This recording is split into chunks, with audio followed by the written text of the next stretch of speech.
عام خبر سے آپ کو آگاہ کریں، عادل راجہ نے اپنے سوشل میڈیا پلیٹ فارمز پر معافی مانگ لی۔ بریگیڈیئر راشد نصیر سے کیس ہارنے کے بعد لندن ہائی کورٹ نے معافی نامہ شائع کرنے کا حکم دیا تو عادل راجہ نے اپنے سوشل میڈیا پلیٹ فارمز پر معافی مانگ لی اور بریگیڈیئر راشد نصیر سے کیس ہارنے کے بعد لندن ہائی کورٹ نے معافی نامہ شائع کرنے کا حکم دیا تھا، جس کے بعد عادل راجہ نے اپنے سوشل میڈیا پلیٹ فارمز پر ایک اور ہم کہہ سکتے ہیں کہ معافی ہے وہ مانگ لی ہے، اور تقریباً 1 مہینے تک یہ جو معافی نامہ ہے ان کے سوشل میڈیا پلیٹ فارمز پر یہ یہیں پر رہنا چاہیے۔ اس کے ساتھ ساتھ صرف یہی نہیں بلکہ بھاری جرمانہ بھی ادا کرنا ہوگا یوٹیوبر عادل راجہ کو۔ عادل راجہ نے اپنے سوشل میڈیا پلیٹ فارمز پر ایک اور جھوٹ کی معافی مانگ لی ہے اور تقریباً 1 مہینے تک یہ معافی نامہ ان کے سوشل میڈیا اکاؤنٹس پر موجود رہے گا۔ یہ آپ اسکرین شاٹ بھی دیکھ سکتے ہیں، اور جو انہوں نے معافی مانگی ہے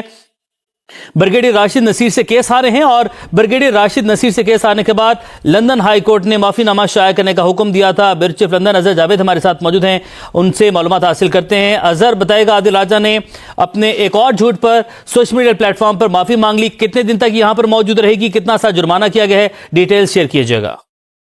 جی بالکل، یہ بڑا اہم کیس تھا۔ بریگیڈیئر راشد نصیر نے یہاں پر عادل راجہ کے خلاف یہ کیا تھا، جس میں بریگیڈیئر راشد نصیر کے حق میں فیصلہ دیا تھا لندن ہائی کورٹ نے،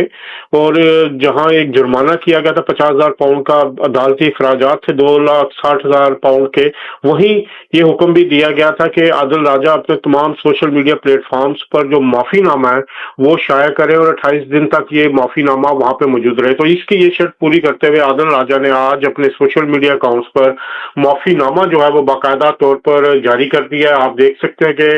ایکس پر بھی اور فیس بک پر بھی، اس طرح یوٹیوب اور دیگر جو پلیٹ فارم وہ یوز کرتے رہے ہیں اس پر بھی وہ یہ معافی نامہ شائع کریں گے۔ تو یہ ایک بڑی اہم ڈیولپمنٹ ہے کہ جو کیس جیتا تھا بریگیڈیئر راشد نصیر نے، اس میں انہیں ایک اور